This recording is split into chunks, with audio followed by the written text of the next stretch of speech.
Good afternoon and welcome to our session, Using Online Meeting Tools in Your Traditional Classroom. Our presenter today is Tony Baker, faculty member at Three Rivers Community College. If you have any questions for the presenter during the session, please feel free to enter those into the Q&A section at the bottom of the Zoom room screen, and we will address them at the end of the talk. On that note, I'll hand it over to our presenter.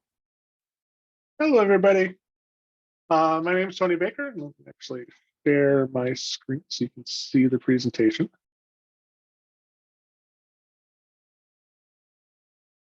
Okay.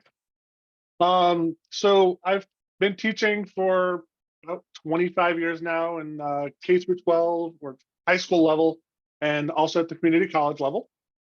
And I've always really wanted to use technology in my classrooms because even when I first started teaching back in the late 90s, I wanted to integrate that in because I thought that was an important way to connect with the students and to differentiate for the students and to give some more accessibility to the students. And actually, when I was redoing this PowerPoint for this one, I actually found a PowerPoint from 2012 when I did a very similar conversation for the tech school system as well. So I've been doing this for quite some time. One of the things that the pandemic and the COVID shutdown and everything else did was it forced schools to really shift into allowing more of the online tools and the broadcast and those systems put in place, even in our classrooms.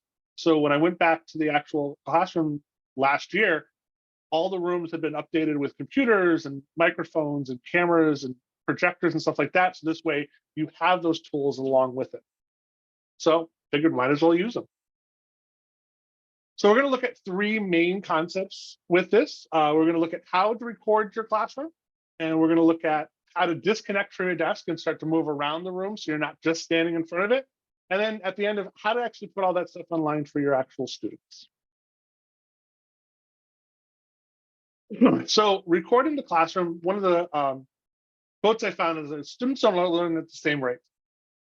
Even when I was in school, one of the things that I like to do is actually record my classes.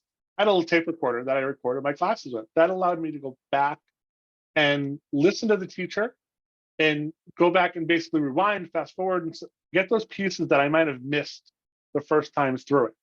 So in today's climate, if we have a recording of that class, the students can do a very similar thing. So when they're missing something or they don't remember how to do something or they didn't understand something, they go back right to your lecture and get that information before having to email you. There's three main things that we can use to record our classrooms. Zoom, which we're using right now, is great. It stores local recordings. It can also do a cloud recording.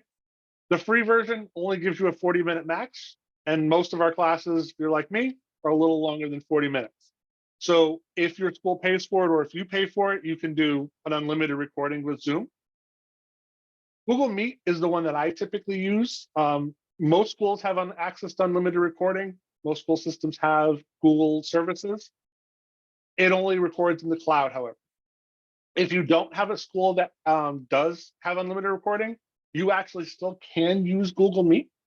It does, as long as you only have one other person in the Meet, it's a one-to-one, and you can do 24-hour recordings with that. So you do not actually have to pay for Google Meet to do what I'm going to show you to do. Teams, we have Microsoft Office or Microsoft Teams. They do allow cloud recording, but you have to have a Microsoft account. So that does tend to work pretty well in the classroom. Most schools do actually have access to a Microsoft account as well. So what I typically do in my classroom is when I'm using Google Meet, I will set up the desk in my classroom, the desktop. I'll have it logged in to Google Meet, and I'll present that in the classroom. And then I have it also on my laptop, where I use a Surface Pro that I actually use to walk around the classroom and stuff. We'll talk about that a little bit more too. But when I'm doing that, I'm presenting the information from my screen or from my laptop into the Google Meet, and then that's projected on the screen in the classroom. This allows me to be able to switch things around on my laptop and not actually change anything that's actually going on the screen, because it's only what I'm sharing with the Google Meet that's going to be presented to my class. Along with that, I'm recording that lecture. So I have on my Surface, I have a microphone built into it. So it allows me to record everything that I'm saying into it. The classrooms that I'm actually using at the college now, they actually have built-in mics stands that will actually record there as well. Problem is they only record if you're standing in front of the computer. So this way they don't pick up a lot of the ambient noise and stuff like that, which is something you do need to keep in mind. When I'm recording it, some of my students say they're sick, can't come to class. They'll email me and I'll just share the link out. So this way, even if the kid can't come to class, they can still join my classroom and get all that information that I'm talking about with my students. So this way, they don't actually have to miss class, even if they're not feeling that well, or they had an appointment that they couldn't get out of quick enough. I had a student last week before spring break actually had a conference up in Massachusetts and joined the Google Meet for my lesson on his phone while he was driving back to Connecticut. So this way he was actually still listening to the lecture while he was driving home. So these are some of the options that we now have access to using these resources. One of the most important things that I think this type of technology does is it allows us to disconnect from the front of the classroom and your desk. So even when I was back in the early 2000s, I remember my first thing I used was a Mimeopad. And this allowed me to basically control my computer from anywhere in my classroom because I used Bluetooth. And I used to go and sit literally in the back of the classroom where the kids would typically be the ones who would doze off or goof off or play on, well, at that point, not really playing on their cell phones. But they really wouldn't be paying attention. So I would go back and sit in the back of the classroom. So this way I can engage with those students while I'm teaching my class. It allowed me to really help with the classroom management. It allowed me to really engage those students that might be disengaged. So we know the students always want to sit as far back away from us as possible. Those are the ones that are going to be typically disengaged. So proximity really does help with that. A couple of the things you have to do that, you do need some kind of a mic. Bluetooth mics work great. Even headset mics, the ones that like I'm using the Pixel earbuds or AirPods will do a very similar thing. Just put one of them in and it has to integrate a mic into it. Works really, really well. And the mic on your computer or a tablet, if you have like an iPad that you're using, those work very well as well. And that's really going to be how you're going to record your voice and your information to the class. The next thing, actually skip the whiteboard for a second, we'll talk about the touchscreen devices. These things are something that you really do want to have. So when we're going through all of our teaching classes and learning how to teach and learning how to actually give information to students, we typically want to write on a board. That's how all our teachers before us learned. That's how we learned. The teacher was sitting there writing on the board. So you still want to have that capability to be able to write. So the touchscreen computers and touchscreen tablets. So I use a Surface. The pen is a tremendous help to it. And that's really something that you want. You want to have a device that you can write on as smoothly as you're going to be writing on a piece of paper. Because then it becomes natural to you. It's like writing with your finger doesn't really work that well. We see that all the time when we're trying to sign for the credit card receipts and things like that now. So the Surface works well. The iPad with the Apple Pencil works really well for that as well. When you're using these devices, you want to have something that you can actually write on. Teams and Zoom have the integrated whiteboard features, which work pretty well. I actually really like Google Jamboard. So the Google Jamboard, if you've never used it, is basically a whiteboard screen. And actually, I'm going to share it with you. I will show you. So the Google Jamboard allows you to create a whiteboard screen. And the nice thing about this is it's completely online. So if I'm going to sit there and I'll write on it with my tablet, I'm going to connect. So like I can actually sit there and type on this right here.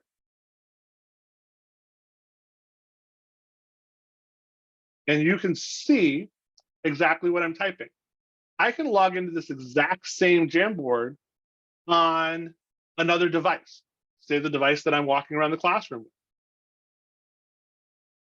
And when I write on it, you're going to see the exact same thing on your screen.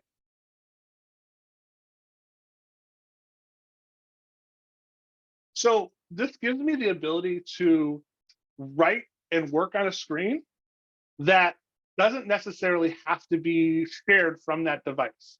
So I could have my desktop computer in the classroom connected up to Google Meet, sharing it and everything else on the screen. And on my tablet, if you're using an iPad, this is actually very helpful.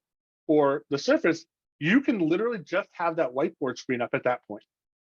So you're writing on it and it's shared over the web because it's all based in the cloud to the other devices that you have there.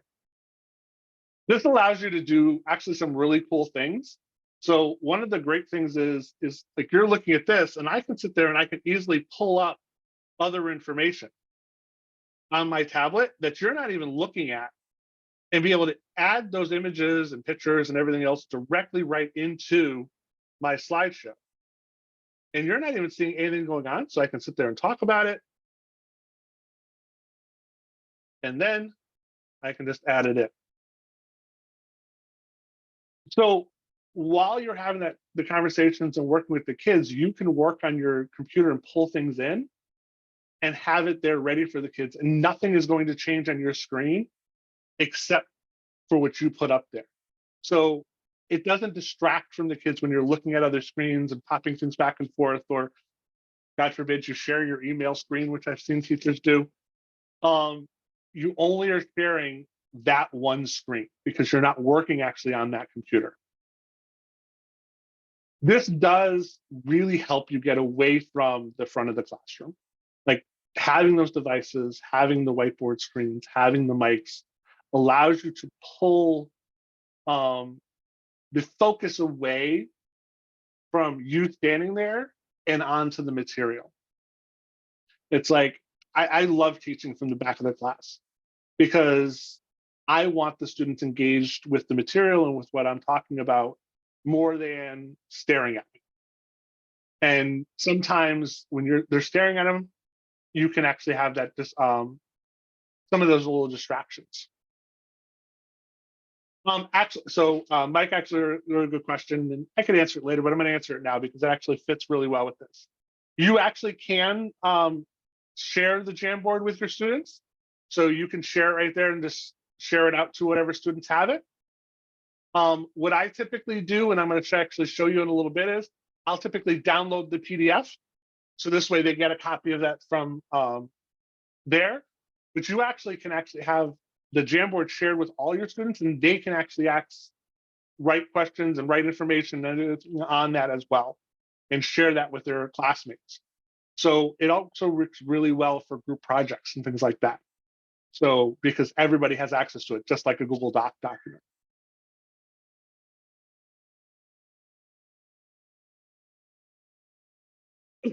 So probably the most important thing is like, okay, we have all this information, we have this great resource, we have this stuff there. Like, how do you get it to the kids? How do you get it to your students? So this is where YouTube comes into play. YouTube is probably the fastest and easiest way for you to share videos. It's free. You have unlimited storage. They don't care what you put up there. And you actually can completely unlist it so nobody actually sees it except for where you share it for. So what I do is I will take my recordings from Google Meet, and about half hour after class, I get an email saying my Google Meet file is done. I will then go to YouTube. Show you this. So when you go into YouTube, you're going to go to YouTube Studio. And all you're going to do is take the file and drag it right to upload videos. And I'm going to find one real quick so this way I can show you how it works. I won't finish the file upload, but Go.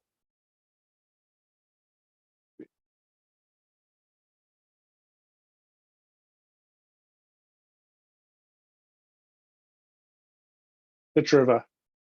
So you just fill out the title. Even though these might be made for kids, I always click not made for kids because it just makes the process a lot easier. If you say it's made for children, kids, there's a lot of other stuff you have to put into it as well. And it's fine. I just say not made for kids because I'm not going to upload this video for public consumption. They're always going to be just unrestricted views or unlisted views. So you click next, next, next, and then you click unlisted. All you're going to do is copy that video link. This way, it's not going to show up in the stream for YouTube. It's not going to show up on your channel. It's just for people who have that link. Once I have that link and everything else done, then you have to share. So I created my own website called Baker's Math Class for my students. If you have Blackboard, you can do this on Blackboard as well. You can use it on any learning management software system. I like having my own website because it allows me to share this information and the students have access to it forever. One of the things with like Blackboard and those resources, they're restricted. You can only get into that things when it's there. And then after a couple of years, they delete all that information and the students don't have access to it anymore. So this site actually has stuff all the way back from 2012 when I started using it. So the students have access to it all. You can see here, here's the link of my video. So I take this, share it out with the students, upload this on YouTube, and it's there.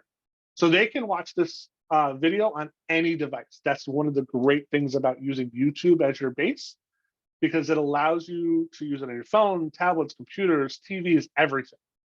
So it's there. And then look at my class notes, and you'll see this is the PDF of my Jamboard. I literally just download the Jamboard, and that's the files that the students have. So this way they have access to it all on one spot in one location.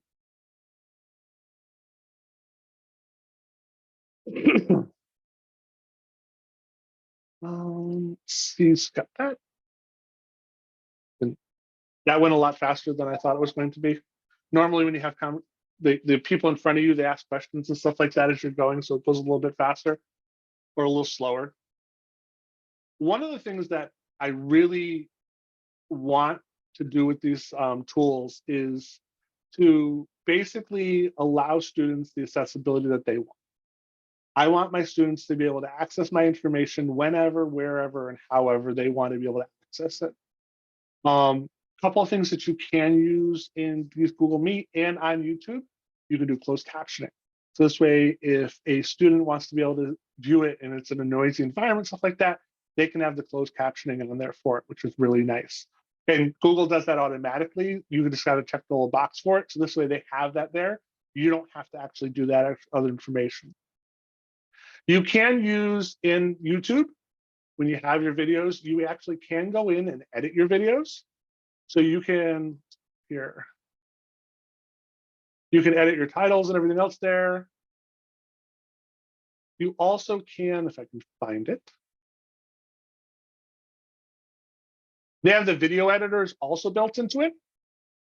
So you can trim, cut, edit things the way you want to actually see it there. So you don't have to necessarily use another program to do it. You can put end screens in, you can put cards at the beginning, you can put a title screen on it. You can fix the audio and everything else in it. It's all built right into YouTube, so you don't need to have a computer or another software system that you're paying for and everything else to do there. So those little resources actually really, really help you with that as well.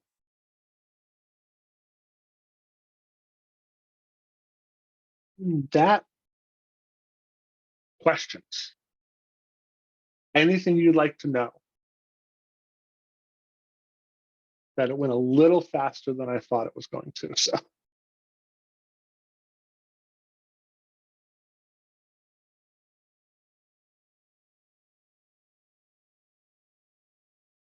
Yes, Susan. I think you have to ask your question in the thing. I don't think you can actually speak, unfortunately.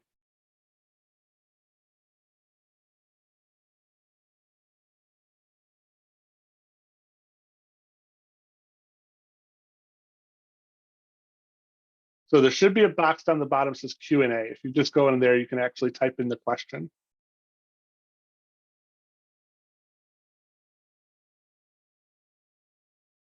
Hi, Susan. If you want to unmute, you can feel free to unmute and ask your question. Otherwise, you can go ahead and type the question directly into the Q&A box at the bottom of the Zoom room screen.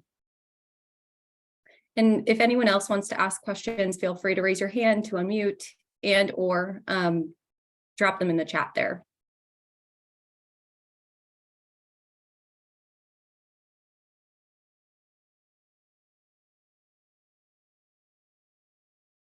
While we're waiting for Susan's questions, a couple other things that my students really do like and use about this. They like the options of being able to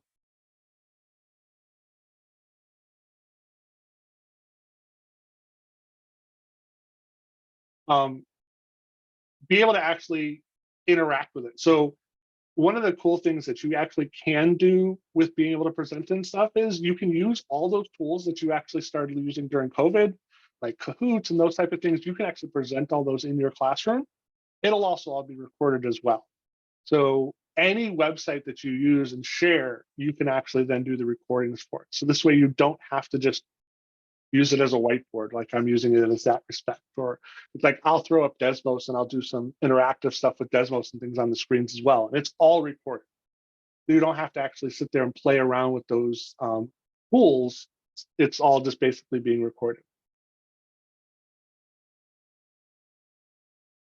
Yes, you actually can add text to your videos in YouTube.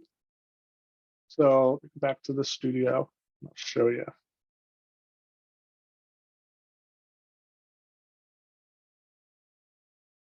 So in here, you can add those. Let's see if I can figure out where to add the.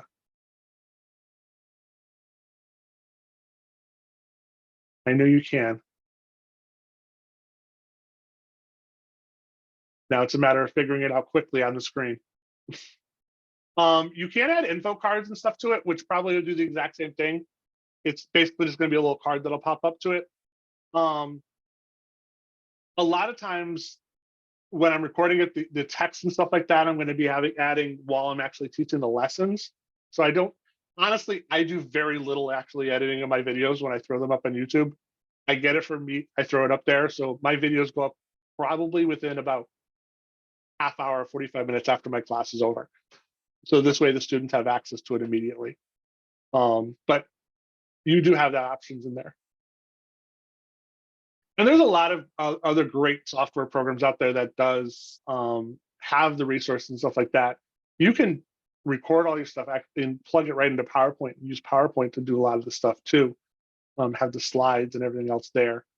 But it's one of those things like the design is to get it to your students as quick as possible and to have them use it just like it's basically being in class.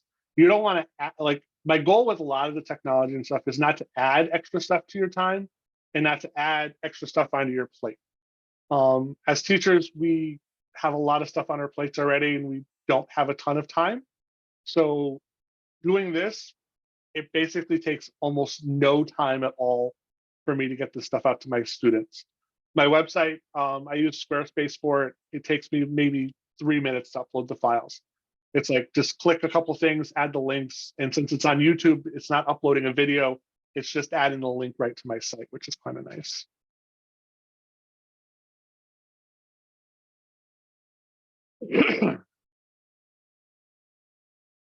Any other questions?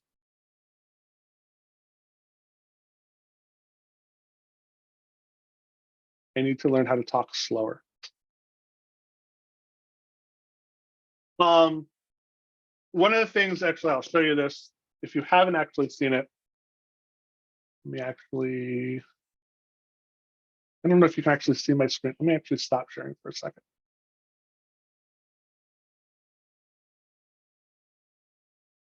So this is the actual device that I use. This is the Surface Pro. One of the nice things about this is it's got the built-in pen. So I'm literally walking around the classroom and writing right on this tablet as I'm actually doing the work. So it's as smooth as when I'm writing it on a piece of notebook paper or even on the screen or on the whiteboard. And you can use all the same colors. You can import videos. You can import images. One of the very nice things about Jamboard, actually, I'll share that back up so I can show you, is you have, it's Google, so you have built-in search. So you can links, webcams, you can literally just search right here for Google Images. So, and you can insert an image directly into your device, into it, without actually even having to go out of Google and search. So Jamboard gives you that capability all built right in. The only restrictions with Go Jamboard is you only have 20 slides. After 20 slides, you have to open up another Jamboard.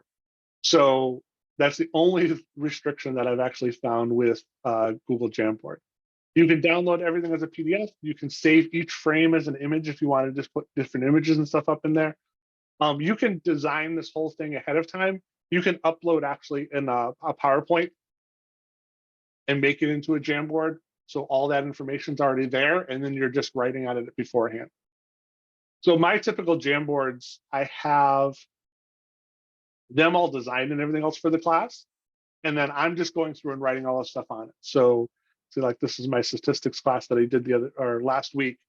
It's like I had all the information there, and then I would just write the stuff along with that with the class. And you'll see a lot of the ones that I use, I do them in the black. It gives a lot more contrast on the projection screens. So this way it's easier for the students to see the material, and the colors pop a lot more than on just the white background.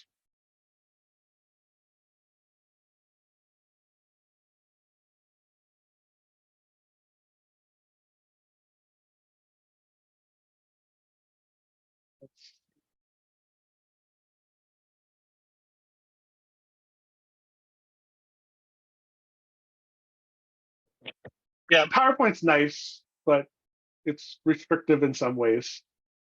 And actually, you can do, even in Word, you can actually use the pen feature. So, like, say you have a document already designed up in Word with all the, like, it's a worksheet with the words on one side, and you're drawing, like, trying to make connections between them. You can pop up Word and actually use the pen features right in Word to actually do those things as well. So once you have the actually option to be able to use the pen, you can use that in a lot of different devices or a lot of different screens. Using an iPad, if you wanted to share that, the only downside using an iPad is the apps typically take up the whole screen. So when you're sharing an iPad screen, you're sharing the entire screen. So it's a little harder when you're switching back and forth. But it's just one of the restrictions on that. However, the iPad's really nice to be able to write things on, and a lot of the apps and stuff are very useful in the classroom and whatnot. So you can use those as well. I had actually one of my students was hard of hearing in my class and actually used headphones to actually really hear it. So like even when I was standing next to him, it was a little hard. And it's like if I walked around the class, he didn't. So what I actually did with this Chromebook was he'd actually logged into the Google Meet in his Chromebook and put it in his headphones.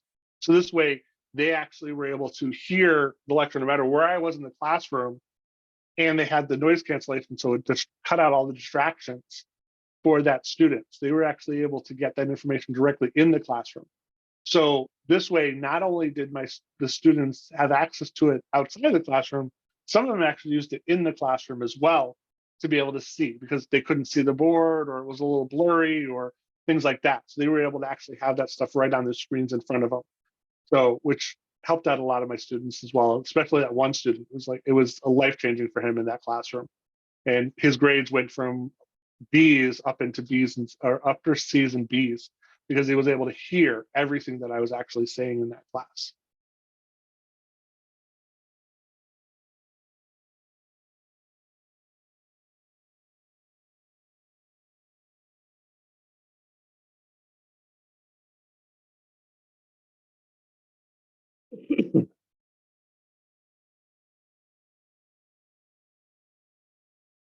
If there are any other questions, please feel free to drop them in the chat. Otherwise, we'll start wrapping up for today. Thank you so much, Tony Baker, for all the valuable information you shared with us today. The next concurrent sessions will begin at 2 p.m. Eastern Standard. You can view the chat for session meeting room links or access the conference website for a complete list of concurrent sessions and their descriptions. While accessing the conference website, don't forget to swing by the virtual exhibit hall to say hello to our Hawks team. While there, you can view a quick 5-minute demonstration, request your t-shirt, and be entered to win a $50 hourly giveaway. Also, in the spirit of St. Patrick's Day, you'll find a few golden coins throughout the conference website. Click on the coins to be entered for a chance to win an additional raffle. We will see you at the next session. Thanks again so much for your time, Tony. Thank you. Thank you, Tony. Thank you.